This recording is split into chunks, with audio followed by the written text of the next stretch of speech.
Bonjour à tous et bienvenue dans ce nouvel épisode. Alors les amis, aujourd'hui, j'aimerais vous dire d'entrée que ça va être un sujet gênant. Ça va être un sujet où on va devoir parler vrai, on va devoir être honnête, on va ouvrir notre cœur et on va être sans jugement. Parce que c'est méga important, le sujet qu'on va voir aujourd'hui, parce qu'il touche tous les chrétiens. Alors la question du jour, comment savoir si je suis tombé dans la religiosité? Introduction. Tous les chrétiens, les amis, sont touchés par ça. Tous les chrétiens. Alors c'est un sujet qui est actuel. Ça, c'est une question que on doit tous se poser à un moment donné. Parce que on est là avec le Seigneur, on avance avec le Seigneur, on évolue, et on a l'impression que tout va bien. Et peut-être que tu es dans la religiosité et tu ne le sais même pas. Alors déjà, il faut savoir que la religiosité met Dieu de côté. D'accord ? Il faut savoir que, comme je le disais dans une émission, Jésus est contre les religieux. Il est anti-religieux. Jésus, il est vraiment pas au milieu de tous ceux qui sont religieux comme on pourrait le croire. Et on avait fait une émission justement avec les pharisiens. Alors il faut comprendre que lorsqu'on tombe dans la religiosité, Dieu n'est plus dans l'équation. Et là, ça devient critique parce que finalement, on peut avoir l'impression de vivre avec Dieu alors que Dieu n'est même plus là. Alors aujourd'hui, je vais te présenter 3 points pour répondre à cette question. Le premier point, la transition du cœur à l'apparence. Le premier signe de dérive vers la religiosité est un déplacement progressif de l'attention du cœur vers l'apparence extérieure. Au début, ça part d'un bon principe, ça part d'un bon fond. On veut évoluer, on veut faire les choses bien, voilà, on veut montrer que Dieu a travaillé dans nos vies. Donc oui, comme on dit, ce qu'il y a de bon à l'intérieur, voilà, ça ressort, etc. Mais ce qui se passe, c'est qu'à un moment donné, ça bascule. On bascule dans un extrême et on commence à tout miser sur l'apparence, à tout miser en fait sur l'extérieur. Je prends par exemple l'exemple d'une famille où il y a parfois, ça arrive souvent, j'ai une grosse pensée pour tous nos pasteurs, pour tous nos responsables, qui ont par exemple des enfants, et l'un des enfants, par exemple, n'est pas croyant. Ce qui se passe souvent, c'est que l'enfant qui ne va pas croire en Dieu va directement être mis de côté. Parce que vous savez, souvent, ça arrive que voilà, les leaders veulent montrer que la famille, ça fonctionne, qu'on a une belle famille, etc. Souvent, des fois, quand il y a 2 enfants, il y en a un qui est chrétien, l'autre, il n'est pas chrétien, ben, on va commencer à valoriser plus celui qui est chrétien, montrer que celui-là, oui, c'est notre enfant et tout. Et puis l'autre, il est un petit peu abandonné, etc. Et tout. Et là, on se rend compte véritablement que, en fait, l'apparence commence à prendre le dessus. D'accord, l'apparence commence à prendre le dessus parce que pour beaucoup, ils ont l'impression que parce qu'il y a une famille qui, voilà, où il y en a un qui n'est pas croyant, ben voilà, c'est un échec, c'est un problème, c'est quelque chose qu'il ne faut pas montrer, alors que pas du tout, Dieu n'a aucun problème avec ça. Donc vous pouvez vous rendre compte littéralement que lorsqu'on tombe dans la religiosité, l'apparence va commencer à être une priorité. La deuxième chose également, c'est quoi? C'est la rigidité.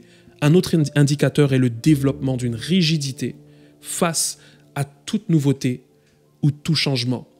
Combien de familles qui n'ont pas fait des invitations pour faire des repas en famille, je pense à des anniversaires, d'accord, parfois à des mariages, et certainement, voilà, tu refuses d'y aller parce que voilà, il va y avoir de la musique du monde, il va y avoir des personnes, il va y avoir de l'alcool, il va y avoir toutes ces choses, préférant en fait l'isolement, préférant, comme pour certains, voilà, la consécration, le fait d'être dans la sainteté, au lieu de peut-être profiter avec la famille.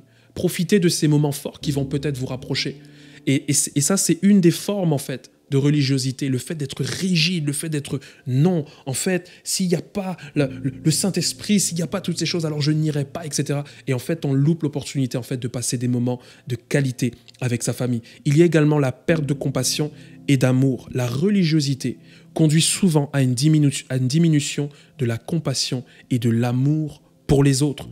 En particulier, pour ceux qui ne respectent pas les mêmes règles ou même pratiques religieuses. On devient alors juge et critique, oubliant que l'amour est le commandement principal de la foi chrétienne. J'aimerais faire une grosse pensée à des parents qui sont chrétiens et qui font face au couple de leur enfant qui est homosexuel. Ça, c'est quelque chose qu'on ne parle pas souvent dans la chrétienté. Parfois, certains parents ont honte de ça, certains parents chrétiens. Peut-être que je parle à quelqu'un aujourd'hui. Et Parfois, vous avez eu certaines discussions où tu as essayé peut-être de balancer plein de versets bibliques en essayant de convaincre, en essayant de faire en sorte que ton enfant, lui faire comprendre qu'il n'est pas dans le bon chemin, etc. et tout. Et parfois, sans le vouloir ou peut-être de façon intentionnelle, tu es tombé dans le jugement. Les amis, aujourd'hui, j'ai un message pour vous. Si vous êtes tombé sur cette vidéo, je vous ai dit aujourd'hui, on va parler vrai. Il va falloir qu'on ouvre notre cœur parce que la religiosité, on s'en rend pas compte. On s'en rend pas compte. Mais ce qui se passe quand on est comme ça, c'est que, et ça c'est un conseil que j'aimerais te donner, c'est que tu risques de perdre ton enfant si tu continues. Tu risques de le faire s'éloigner de toi. Parce que, à force d'être comme ça, de lui donner toutes sortes de paroles, toutes sortes de choses, ce que ça va faire, c'est que ça va produire l'effet inverse. Il va fuir, il va vouloir partir. Alors j'ai une bonne nouvelle. Parce que même si on est tombé dans la religiosité, on a un Dieu de grâce. On a un Dieu qui nous aime, on a un Dieu qui nous relève. Si seulement, les amis, on a la repentance. Maintenant, j'ai une question, et c'est là le point de relève. Comment sortir de la religiosité? Alors déjà, il faut examiner la source de motivation derrière chaque action. D'accord? Beaucoup de chrétiens font de bonnes actions parce que, voilà, en tout cas, essayent de suivre la parole de Dieu, suivre les principes de Dieu, parce qu'en fait, ils ont peur du jugement de Dieu. Ils ont l'impression que Dieu les évalue. Peut-être c'est ton cas, tu as peur que Dieu t'évalue en fonction de ce que tu es capable de proposer, ce que tu es capable de faire, les actions que tu vas poser. Alors que notre Dieu, les amis, il ne compte pas sur nos bonnes actions. Notre Dieu est un Dieu de grâce. Ce n'est pas un Dieu de performance. Dieu veut ton cœur, il ne veut pas tes performances. Donc c'est pour ça que c'est méga important. Avant de faire quoi que ce soit, pour certains, il y en a qui aiment prier devant les autres et qui recherchent la gloire dans la prière, etc. Il y a un travail au fond à faire, il y a un travail de fond. Aujourd'hui, certainement, il faudra prendre un petit temps et dire à Dieu, Seigneur, aujourd'hui, est-ce qu'il y a des choses à changer? Peut-être il y a des actions, quand j'ai des opportunités à l'église, quand je parle avec des frères, des sœurs, quand je suis en groupe, peut-être d'amis ou en groupe chrétien, peut-être que des fois, j'essaye de sauver mon image. Il y a beaucoup de choses comme ça que tu vas pouvoir justement regarder. La deuxième chose qui va te permettre à toi de sortir de la religiosité, c'est quoi? C'est la remise en question. Ça, c'est un point fondamental. La remise en question. Et vous savez, beaucoup de fois, on a peur de se remettre en question parce que on a l'impression que se remettre en question, c'est le fait de ne pas avoir foi. Mais la foi n'exclut pas la remise en question. Se remettre en question, c'est bon. Se remettre en question, ça permet justement de se renouveler. Ça permet justement de savoir, est-ce que Seigneur, je ne suis pas tombé dans la tradition, je ne suis pas tombé, peut-être que je me suis éloigné du premier amour. Il faut se remettre en question. Et le dernier point, les amis, je vais finir avec ça. Il faut laisser le Saint-Esprit travailler. Jean 16 nous dit, « Et quand il sera venu, il convaincra, il parle du Saint-Esprit, il convaincra le monde en ce qui concerne le péché, la justice et le jugement. » Je reviens, laisse le Saint-Esprit travailler. S'il y a des choses autour de toi, peut-être que voilà, tu as envie que les choses changent.